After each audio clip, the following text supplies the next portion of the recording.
নতুন রেসিপি করে যারা আমাকে পাগল করে দিচ্ছিলেন, বছরের প্রথম ভিডিওটা নিয়ে আসলাম তাদের জন্য। বিফ ও হাতের কাছে থাকা কিছু উপকরণ দিয়ে দারুণ মজার একটা নতুন রেসিপি তৈরি করে দেখাচ্ছে।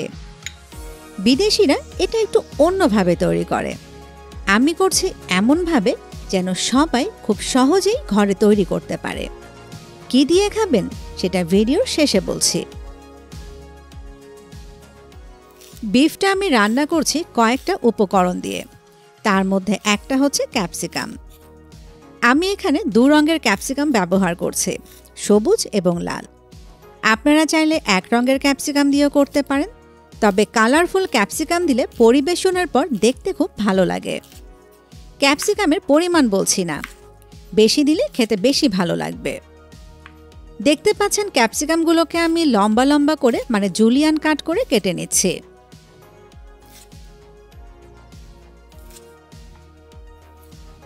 এবার নিয়েছি বড় এক টুকরো আদা। আদাগুলোকে দেখেন পাতলা পাতলা গোল গোল করে কেটে নিচ্ছি। এটাকে কিন্তু কুচি করে ফেলবো না। স্ক্রিনে দেখে আপনারা নিশ্চয়ই বুঝতে পারছেন যে আমি কতটুকু আদা নিয়েছি।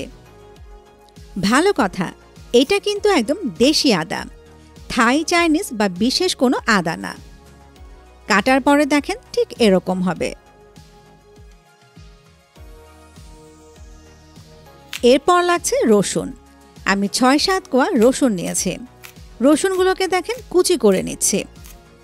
রসুনগুলোকে একদম মিহি কুচি বা ভর্তা করে ফেলা যাবে না, একটু বড় বড় করে কুচি করতে হবে যেন খাওয়ার সময় দাঁতের নিচে পড়ে।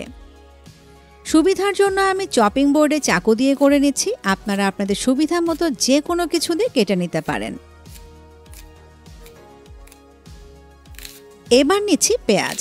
বড় একটা পেঁয়াজ নিয়েছি, আর পেঁয়াজগুলোকেও দেখেন মোটা মোটা কুচি করে কেটে নিচ্ছি। কতটুকু মোটা করে কাটছি স্ক্রিনে দেখে নিশ্চয়ই বুঝতে পারছেন। মোটা করে কাটলে হবে কি, রান্না করার সময় পেঁয়াজগুলো গলে যাবে না, আর খাওয়ার সময় একটু কচকচে থাকবে। এবার পেঁয়াজগুলোকে ভাজে ভাজে খুলে নিচ্ছি। আমি একটা বড় পেঁয়াজ নিয়েছিলাম, আপনারা চাইলে পেঁয়াজের পরিমাণ আরও বাড়িয়েও দিতে পারেন। এই রেসিপির মেইন উপকরণ হচ্ছে মাংস। দেখেন হাড় এবং চর্বি ছাড়া মাংস নিয়েছে, মানে সলসলা মাংস যাকে বলে সেটা। এবার মাংসগুলোকে পাতলা পাতলা করে কেটে নিচ্ছি। খুব ভালো হয় যদি রানের দিককার মাংস নিতে পারেন। কাটার পরে দেখেন ঠিক এরকম হবে দেখতে। বিদেশে করে কি, ওরা প্রথমে একটা স্টেক তৈরি করে, তারপর স্টেকটাকে এরকম পাতলা পাতলা করে কেটে পরের প্রসেসে চলে যায়। আমি সেই ঝামেলায় গেলাম না, একদম সিম্পলভাবে আপনাদের তৈরি করে দেখাচ্ছি। ভালো কথা, মাংস নিয়েছি আমি 500 গ্রামের মতো। যেহেতু ব্ল্যাক পেপার বিফ, তাই ব্ল্যাক পেপার তো লাগছেই। ব্ল্যাক পেপার মানে কালো গোলমরিচ। ফ্রেশ গোলমরিচ ক্রাশ করে নিচ্ছি আধা চা চামচ। 1 টেবিল চামচ ওয়েস্টার সস। যে উপকরণগুলো দিচ্ছি এগুলো সব কিছুই কিন্তু আপনাকে পরিমাণ মতো দিতে হবে। 1 চা চামচ সয়া সস, এটা ডার্ক বা লো সোডিয়াম সয়া সস না। এবার 1 টেবিল চামচ কর্নফ্লাওয়ার দিয়ে এগুলোকে খুব ভালো করে মাখিয়ে নিচ্ছে। একটা জিনিস মাথায় রাখবেন, উপকরণের পরিমাণ কিন্তু খুব কম, তাই একটু সময় নিয়ে মাখাতে হবে যেন সব উপকরণ মাংসের সাথে খুব ভালোভাবে মিশে যায়। মাখানো হয়ে গেলে ঢাকনা দিয়ে ঢেকে অপেক্ষা করব আধা ঘন্টার মতো।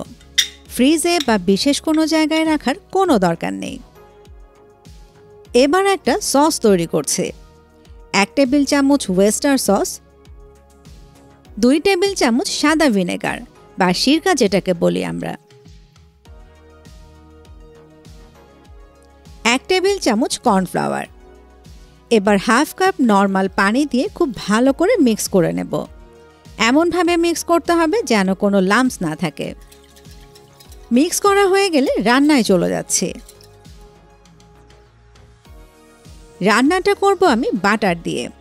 আনুমানিক 2 টেবিল চামচের মতো বাটার নিয়ে নিলাম। বাটারটা যখনই একটু গলতে শুরু করবে সেই পর্যায়ে ম্যারিনেট করে রাখা মাংসগুলো নিয়ে নিচ্ছি। বাটারটা পুরোপুরি গলিয়ে ফেলবো না, গলে গেলে পুড়ে যেতে পারে এবং খাওয়ার সময় তিতা লাগতে পারে। এবার চুলোর আঁচটাকে ফুল রেখে মাংসগুলোকে ভাজবো এই ধরেন 3 থেকে 4 মিনিটের মতো। এরই মাঝে দেখবেন মাংসগুলো খাওয়ার মতো সফট হয়ে যাবে।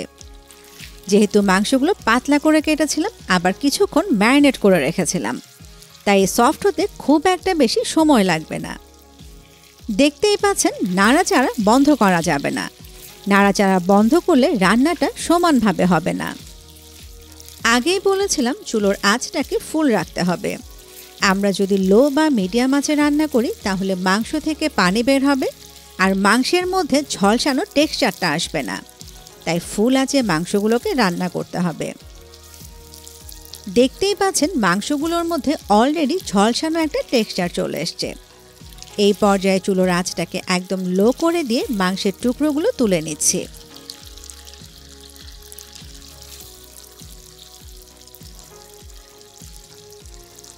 এর মধ্যে এখন পেঁয়াজ নিয়ে নিচ্ছি, সেই সাথে আদার টুকরোগুলো। এবার আধা মিনিটের মতো মিক্স করে নিচ্ছি।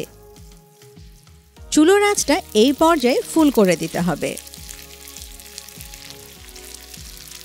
আধা মিনিট পর রসুন কুচিগুলো নিয়ে নিচ্ছি। আবারও রান্না করছি আধা মিনিট। আমি সময়গুলো ফিক্স করে দিচ্ছি, তা না হলে দেখবেন পেঁয়াজগুলো ভর্তা হয়ে যাবে। ক্যাপসিকামগুলো নিয়ে নিলাম। এবার সব কিছু মিনিট খানেক রান্না করছে। তবে তার আগে দিয়ে দিচ্ছি আধা চা চামচ গোলমরিচের গুঁড়ি।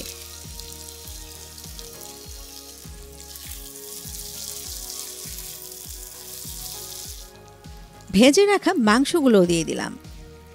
এই যে দেখতে পাচ্ছেন সবজিগুলো গোটা গোটাই আছে। এই রান্নার বৈশিষ্ট্য হচ্ছে সবজিগুলো এরকম গোটা গোটাই থাকবে, যেন খাওয়ার সময় একটু কচকচে লাগে। যেই সসটা তৈরি করে রেখেছিলাম তার পুরোটাই নিয়ে নিচ্ছে।